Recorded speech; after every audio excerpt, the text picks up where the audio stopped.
What's up everyone, Jamie Bateman with Labrador Lending here. Want to shoot a quick video for you to go over 5 key decisions that new note investors should be considering.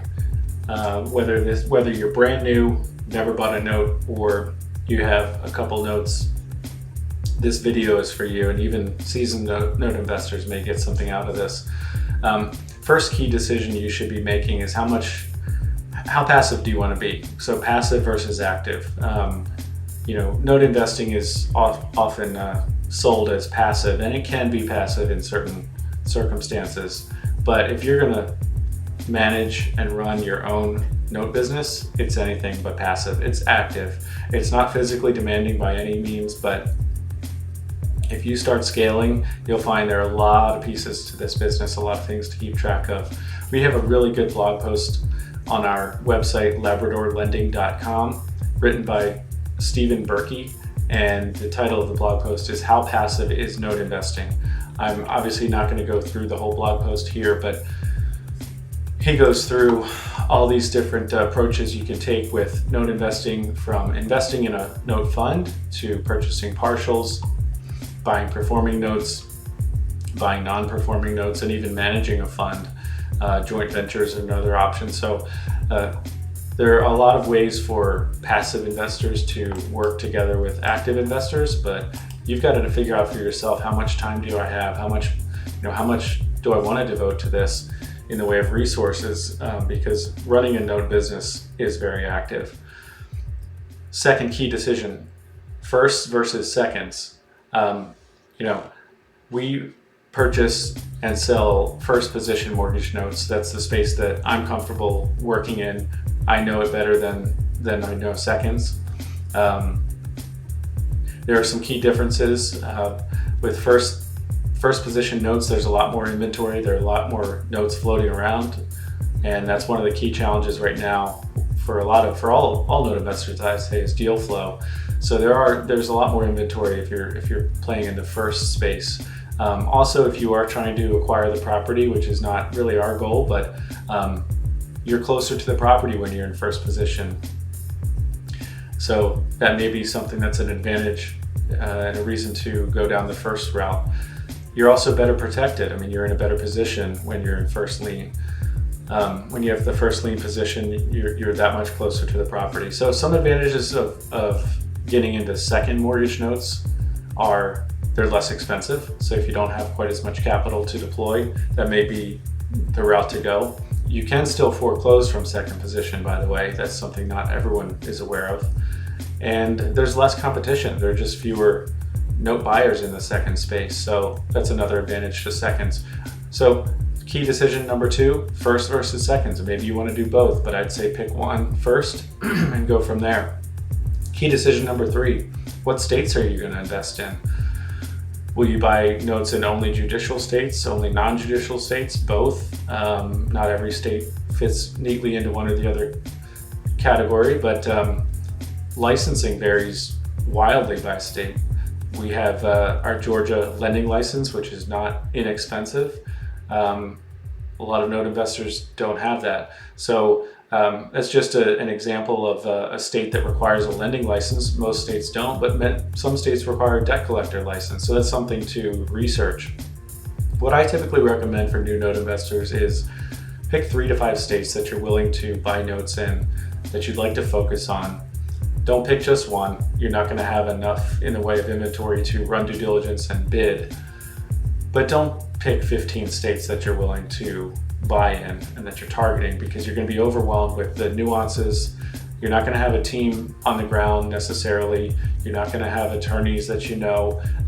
Pick a handful of states to focus on and run due diligence on and bid on.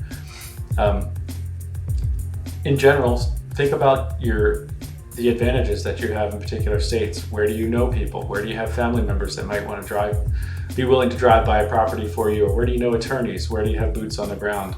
Maybe you focus on those states first. Key decision number 4, are you willing to buy CFDs? Some people only buy CFDs. Some investors won't go near them. A CFD is a contract for deed or a land contract. It's synonymous. And there's some major differences between a CFD and a typical note and mortgage or deed of trust. We're not going to go into the details here. We have another good blog post on our website about investing in land contracts or contracts for deed.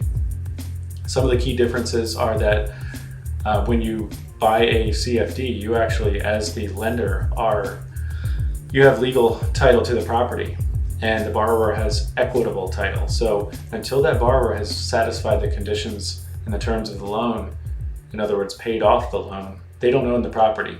That's when the full ownership of the property is deeded over to them, is when they pay off the loan. So it could be 10, 20, 30 years before the borrower actually has full title to the property. There's some key advantages and disadvantages to investing in CFDs. Depends on the state, but forfeiture can be a lot faster than foreclosure. So if you're buying CFDs and you are forced to go after the property because the borrower is unwilling or unable to meet their obligations, oftentimes with a CFD you can do what's called a forfeiture, which is less expensive and much faster than a foreclosure. That may be seen as an advantage to CFDs, and another advantage is that they're normally less expensive than a traditional note and mortgage. You're dealing with lower end properties, people that can't qualify for a traditional mortgage, and you may be able to get into the note investing space with less money. So say you wanted to get into first, but you don't have $100,000 to work with immediately, you can buy a performing contract for deed for $15,000 to $20,000, and maybe that's a decent way to go. Just one downside to CFDs is that you are on title, so you're responsible for the property taxes, regardless of what the land contract says. As far as the county or city is concerned, you or your company owns that property, and you're responsible for those taxes. You'd be responsible for any nuisance issues, or if the grass is too long and the city fines the owner of the property for any particular reason, that's on you. So and with that is liability. If somebody trips and falls on that property, you technically own that property, you could have an issue there. So something to consider with CFDs. So the number 4 key decision is, will you buy CFDs? Number 5, performers versus non-performers.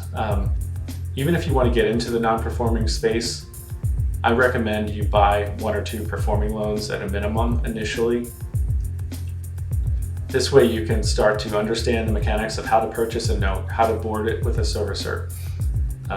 Start to build your team and your systems. What are you going to use to track your notes? What attorney do you have in place in that state? All kinds of different things. Get your bookkeeping squared away. That's pretty critical. So I don't recommend jumping into non-performing loans right out of the gate. However, you normally will run out of money if you're only buying performing loans. They're certainly more expensive. So the way to think about performing versus non-performing is, or one way to think about it is that performing loans are more like a rental property, a buy and hold, turnkey property, if you will. You buy those for cash flow, okay? Whereas a non-performing loan is more like a fix and flip in the hard real estate space. So in a fix and flip, you're buying distressed property, you're rehabbing it, and you're hoping to sell it within 6 months to a year. With a non-performing loan, it's very similar. You're buying a distressed asset, you're adding value to it, whether that's getting it reperforming or exiting through the property somehow. You're adding value and you're hoping to sell that asset within 6 months to potentially 3 years. So we buy both. We buy performing loans and non-performing loans. We buy performing loans for cash flow to keep the business running and to put a little in our pocket each month, but we also buy non-performing loans, and that's where the true work comes in. So by the way, a lot of notes fall in between. Not every note fits in neatly into either the performing or non-performing category. As a bonus, number 6, I know I only promised 5, but I'll give you 6 key decisions for new note investors. Will you use other people's money? And if so, when? Every note business breaks down to 3 key facets. 1 is finding assets, 2 is managing those assets, and 3 is finding money to buy more assets. If you're planning to scale, and it really doesn't matter how much money you have to work with, if you're planning to scale and hold notes, you will likely run out of your own cash, and you will likely need to use other people's money. That can be in the form of joint ventures, selling partials, hypothecation, managing a fund. Lots of ways to use other people's money, but it's something to consider even right up front. We have lots of other blog posts and lots of other free information and resources on our website, labradorlending.com. Check out our mortgage note fund that was just launched. We are partnering with 70investments.com